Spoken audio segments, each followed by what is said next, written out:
Exam 2 ಬರೀತಿರುವಂಥ ಎಲ್ಲ second P U computer science ವಿದ್ಯಾರ್ಥಿಗಳಿಗೆ ನಮ್ಮೊಂದು YouTube ಚಾನಲ್ಗೆ ಸ್ವಾಗತ ಅಂತ ಹೇಳ್ತಾ, ಈ ಒಂದು ವಿಡಿಯೋದಲ್ಲಿ 8 ಮೇ 2026 ನಡೆಯುವಂಥ ಕಂಪ್ಯೂಟರ್ ಸೈನ್ಸ್ ಎಕ್ಸಾಮ್ಗೆ ಸಂಬಂಧಪಟ್ಟಂತೆ CS ಎಕ್ಸಾಮ್ಗೆ ಸಂಬಂಧಪಟ್ಟ ವೆರಿ ಇಂಪಾರ್ಟೆಂಟ್ ಕ್ವಶನ್ ಪೇಪರ್ನ ಕಂಪ್ಲೀಟಾಗಿ ಡಿಸ್ಕಸ್ ಮಾಡ್ತಾ ಹೋಗೋಣ. ಇದರಲ್ಲಿರುವಂಥ MCQ ಕ್ವಶನ್ಸ್ ಆಗಿರ್ಬೋದು, ಫಿಲ್ ಇನ್ ದ ಬ್ಲಾಂಕ್ಸ್ ಆಗಿರ್ಬೋದು, 1 ಮಾರ್ಕ್ಸ್ 2 ಮಾರ್ಕ್ಸ್ ಹಾಗೆ 5 ಮಾರ್ಕ್ಸ್ ಎಲ್ಲ ಕ್ವಶನ್ಸ್ ಕೂಡ ವೆರಿ ಇಂಪಾರ್ಟೆಂಟ್ ಅಂತಲೇ ಹೇಳ್ಬೋದು. ಇದಿಷ್ಟು ಕ್ವಶನ್ಸ್ನ ಓದ್ಕೊಂಡು ಹೋದರೆ ಯಾರೆಲ್ಲ ಎಕ್ಸಾಮ್ 1ನಲ್ಲಿ ಫೇಲ್ ಆದಂಥ ವಿದ್ಯಾರ್ಥಿಗಳು ಎಕ್ಸಾಮ್ 2ನ ಬರೀತಿರುವಂಥ ವಿದ್ಯಾರ್ಥಿಗಳು ಈಸಿಯಾಗಿ ಪಾಸ್ ಆಗ್ಬೋದು ಅಂತಲೇ ಹೇಳ್ಬೋದು. ಇದೊಂದು ಕ್ವಶನ್ಸ್ನ ಓದ್ಕೊಂಡು ಹೋದರೆ, ಇದಿಷ್ಟು ಕ್ವಶನ್ ಪೇಪರ್ನ ಓದ್ಕೊಂಡು ಹೋದರೆ ಈಸಿಯಾಗಿ ಪಾಸಿಂಗ್ ಮಾರ್ಕ್ಸ್ ಅನ್ನೋದು ತೆಗಿಬೋದು ಅಂತಲೇ ಹೇಳ್ಬೋದು.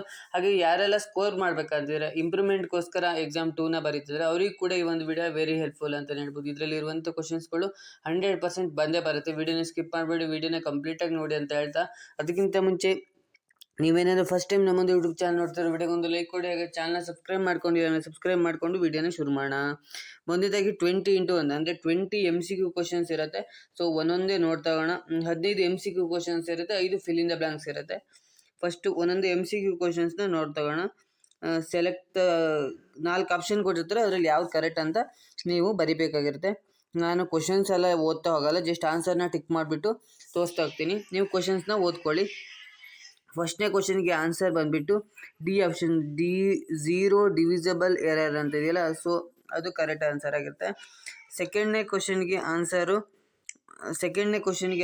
ಸಿ ಆನ್ಸರ್ ಕರೆಕ್ಟ್ ಆಗುತ್ತೆ. 10 ಅನ್ನೋದು ಸಿ ಆನ್ಸರ್ ಕರೆಕ್ಟ್ ಆಗುತ್ತೆ.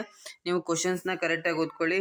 ಇನ್ನು ಮೂರನೇ ಕ್ವಶನ್ಗೆ ಆನ್ಸರ್ ಬಂದುಬಿಟ್ಟು ಬಿ ಆನ್ಸರ್ ಕರೆಕ್ಟ್ ಆಗಿರುತ್ತೆ. ಮೂರನೇ ಕ್ವಶನ್ಗೆ ಆನ್ಸರ್ ಬಿ ಅನ್ನೋದು ಕರೆಕ್ಟ್ ಆಗಿರುತ್ತೆ, ಸೊ ಕರೆಕ್ಟಾಗಿ ನೋಡ್ಕೊಳ್ಳಿ. ಇನ್ನು ನಾಲ್ಕನೇ ಕ್ವಶನಿಗೆ ಆನ್ಸರ್ ಸಿ DQ ಅಂತ ಇದೆಯಲ್ಲ, ಸಿ ಆಪ್ಷನ್ ಕರೆಕ್ಟ್ ಆಗುತ್ತೆ. ಕ್ವಶನ್ಸ್ನ ಓದ್ಕೊಳ್ಳಿ, ಆವಾಗ ನಿಮಗೆ ಆನ್ಸರ್ ಈಸಿಯಾಗಿ ಗೊತ್ತಾಗುತ್ತೆ. ಇನ್ನು ಐದನೇ ಕ್ವಶನ್ಗೆ ಆನ್ಸರ್ ಬಂದುಬಿಟ್ಟು ಸಿ ಸ್ವ್ಯಾಪಿಂಗ್ ಅನ್ನೋದು ಕರೆಕ್ಟ್ ಆಗುತ್ತೆ. 2 ಎಲಿಮೆಂಟ್ನ ಅದರ್ ಮೀನ್ಸ್ ಅಂತ, ಸೊ ಸ್ವ್ಯಾಪಿಂಗ್ ಅನ್ನೋದು ಕರೆಕ್ಟ್ ಆನ್ಸರ್ ಆಗುತ್ತೆ. ಇನ್ನು 6th ಒನ್ಗೆ ಎ ಆಪ್ಷನ್ ಕರೆಕ್ಟ್ ಆಗುತ್ತೆ. ಎನ್ ಸ್ಕ್ವೇರ್ ಅಂತ ಇದೆಯಲ್ಲ, ಸೊ ಎ ಆಪ್ಷನ್ ಕರೆಕ್ಟ್ ಆಗುತ್ತೆ.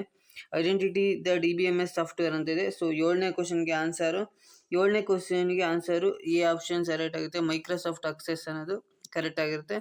ಇನ್ನು 8ನೇ ಕ್ವಶನ್ಗೆ ಆನ್ಸರ್ ಯಾವುದು ಅಂದರೆ, ಸೊ ಬಿ ಆಪ್ಷನ್ ಅನ್ನೋದು ಕರೆಕ್ಟ್ ಆಗಿರುತ್ತೆ. ಓಕೆ, ನೆಕ್ಸ್ಟು 9ನೇ ಕ್ವಶನ್ಗೆ ನೋಡೋದಾದರೆ, 9ನೇ ಕ್ವಶನ್ಗೆ ಆನ್ಸರ್ ಎ ಕರೆಕ್ಟ್ ಆಗಿರುತ್ತೆ. ಫ್ಲೋಟ್ ಅನ್ನೋದು ಕರೆಕ್ಟ್ ಆಗಿರುತ್ತೆ. ಇನ್ನು 10ನೇ ಕ್ವಶನ್ಗೆ ಆನ್ಸರ್ ಡಿ ವೇರ್ ಅನ್ನೋದು ಕರೆಕ್ಟ್ ಆಗಿರುತ್ತೆ. ಇನ್ನು 11ನೇ ಕ್ವಶನ್ಗೆ ಆನ್ಸರ್ ಬಿ ಅನ್ನೋದು ಡೊಮೈನ್ ನೇಮ್ ಸಿಸ್ಟಮ್ ಅಂತ ಇದೆಯಲ್ಲ, ಆನ್ಸರ್ ಬಿ ಅನ್ನೋದು ಕರೆಕ್ಟ್ ಆಗುತ್ತೆ. ಕ್ವಶನ್ಸ್ನ ಕರೆಕ್ಟಾಗಿ ಓದ್ಕೊಳ್ಳಿ, ಆವಾಗ ನಿಮ್ಗೆ ಅರ್ಥ ಆಗುತ್ತೆ. ಇಲ್ಲಾಂದರೆ ಬರೀ ಆನ್ಸರ್ನ ನೋಡ್ಕೊಂಡ್ರೆ ನಿಮಗೆ ಕ್ವಶನ್ ಗೊತ್ತಾಗಲ್ಲ, ಆನ್ಸರ್ ಬರೆಯೋಕ್ಕಾಗಲ್ಲ. ಇನ್ನು 12ನೇ ಕ್ವಶನ್ಗೆ ನೋಡೋದಾದರೆ, 12ನೇ ಕ್ವಶನ್ಗೆ ಆನ್ಸರ್ ಸಿ ಲ್ಯಾನ್ ಅನ್ನೋದು ಕರೆಕ್ಟ್ ಆಗುತ್ತೆ. 13ನೇ ಕ್ವಶನ್ಗೆ ಆನ್ಸರ್ ಎ ಅನ್ನೋದು ಕರೆಕ್ಟ್ ಆಗುತ್ತೆ. ಫುಲ್ ಡಿಪ್ಲೆಕ್ಸ್ ಅಂತ ಇದೆಯಲ್ಲ, ಎ ಅನ್ನೋದು ಕರೆಕ್ಟ್ ಆಗುತ್ತೆ. 14ನೇ ಕ್ವಶನ್ಗೆ ಆನ್ಸರ್ ಸಿ ಅನ್ನೋದು ಕರೆಕ್ಟ್ ಆಗಿರುತ್ತೆ. ಇನ್ನು 15ನೇ ಕ್ವಶನ್ಗೆ ನೋಡಿದರೆ, ಲಾಸ್ಟ್ 15ನೇ ಕ್ವಶನ್ಗೆ ಆನ್ಸರ್ ಸಿ ಅನ್ನೋದು ಕರೆಕ್ಟ್ ಆಗುತ್ತೆ.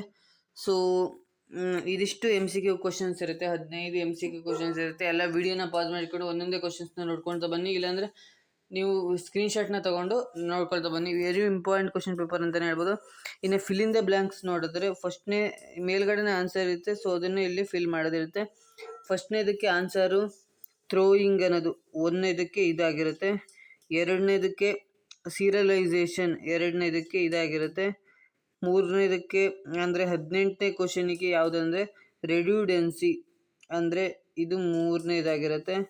ಇನ್ನು 19ನೇ ಕ್ವಶನ್ಗೆ ನೋಡಿದ್ರೆ ಬಿಟ್ವೀನ್ ಅಂತ ಇದೆಯಲ್ಲ, ಸೊ ಬಿಟ್ವೀನ್ ಅನ್ನೋದು 4ನೇದು 19ನೇ ಕ್ವಶನ್ಗೆ. ಇನ್ನು 5ನೇದಕ್ಕೆ ಯೂಸ್ ಕೇಸ್ ಅನ್ನೋದು 5ನೇದಾಗುತ್ತೆ. ಇವೆರಡು ಕ್ವಶನ್ಸ್ನ ನೀವು ನೋಡ್ಕೊಳ್ಳಿ ಈಗ. ಸೊ ನಾನು ತೋರಿಸ್ತೀನಿ ಡಿಸ್ಪ್ಲೇ ಮಾಡಿಬಿಟ್ಟು, ವೆಯ್ಟ್. ಸೊ ಇದು 19, 24ಕ್ಕೆ ಇದಕ್ಕೆ ಬಂದುಬಿಟ್ಟು 19ನೇದಕ್ಕೆ ಗೊತ್ತಲ್ಲ, ಸೊ ಬಿಟ್ವೀನ್ ಅನ್ನೋದು ಆಗಿರುತ್ತೆ. 20ನೇದಕ್ಕೆ ಲಾಸ್ಟ್ ಒನ್ನಿಗೆ ಯೂಸ್ ಕೇಸ್ ಅನ್ನೋದು ಕರೆಕ್ಟ್ ಆನ್ಸರ್ ಆಗುತ್ತೆ. ಇನ್ನು ಪಾರ್ಟ್ ಬಿ ಬಂದುಬಿಟ್ರೆ 4x2 ಅಂದರೆ 2 ಮಾರ್ಕ್ಸಿಂದು 4 ಕ್ವಶನ್ಸ್ನ ಅಟೆಂಡ್ ಮಾಡಬೇಕು. ಇಲ್ಲಿ ನಿಮಗೆ 7 ಕ್ವಶನ್ಸ್ನ ಕೊಟ್ಟಿರ್ತಾರೆ. 7 ಕ್ವಶನ್ಸ್ನಲ್ಲಿ ನೀವು 4 ಕ್ವಶನ್ಸ್ನ ಅಟೆಂಡ್ ಮಾಡಬೇಕು. ಯಾವುದಾದ್ರು 4 ಕ್ವಶನ್ಸ್ನ ಅಟೆಂಡ್ ಮಾಡಿ. ತುಂಬ ಇಂಪಾರ್ಟೆಂಟ್ ಇದೆ. ಇದಿಷ್ಟು ಕ್ವಶನ್ಸ್ನ ನೀವು ವಿಡಿಯೋನ ಪಾಸ್ ಮಾಡಿಕೊಂಡು ಸ್ಕ್ರೀನ್ಶಾಟ್ ತೊಗೊಂಡು ಇದಿಷ್ಟು ಕ್ವಶನ್ಸ್ನ ಓದ್ಕೊಳ್ಳಿ, 100% ಬರುತ್ತೆ. ನೆಕ್ಸ್ಟ್ ಪಾರ್ಟ್ ಸಿ ಬಂದುಬಿಟ್ಟು 4x3 ಅಂದರೆ 3 ಮಾರ್ಕ್ಸಿಂದು 4 ಕ್ವಶನ್ಸ್ನ ಅಟೆಂಡ್ ಮಾಡಬೇಕು. ಇದು ಕೂಡ 7 ಕ್ವಶನ್ ಕೊಟ್ಟಿರ್ತಾರೆ. ಸೊ ಇದಿಷ್ಟು ಕ್ವಶನ್ಸ್ಗಳಿದೆ. ಸೊ ಇದರಲ್ಲಿ ಯಾವುದು ಎಲ್ಲ ಕ್ವಶನ್ಸ್ನ ಓದ್ಕೊಳ್ಳಿ, ಯಾವುದನ್ನು ಕೂಡ ಬಿಡೋಕೆ ಹೋಗಬೇಡಿ. ಪಾರ್ಟ್ ಡಿ ಬಂದುಬಿಟ್ಟು 4x5 ಅಂದರೆ 5 ಮಾರ್ಕ್ಸಿಂದು 4 ಕ್ವಶನ್ಸ್ನ ಅಟೆಂಡ್ ಮಾಡಬೇಕಾಗುತ್ತೆ. ಸೊ ನೋಡ್ಕೊಳ್ಳಿ, ಇಂಪಾರ್ಟೆಂಟ್ ಇದೆ ಇದಿಷ್ಟು. ನೆಕ್ಸ್ಟ್ ಇಲ್ಲೂ ಕೂಡ ಇಂಪಾರ್ಟೆಂಟ್ ಇದೆ. ಸೊ ಇದಿಷ್ಟು ನೋಡ್ಕೊಳ್ಳಿ. ಇನ್ ಪಾರ್ಟ್ ಇ ಬಂದುಬಿಟ್ಟು 2x5 ಅಂದರೆ 5 ಮಾರ್ಕ್ಸಿಂದು 2 ಕ್ವಶನ್ಸ್ನ ಅಟೆಂಡ್ ಮಾಡಬೇಕು.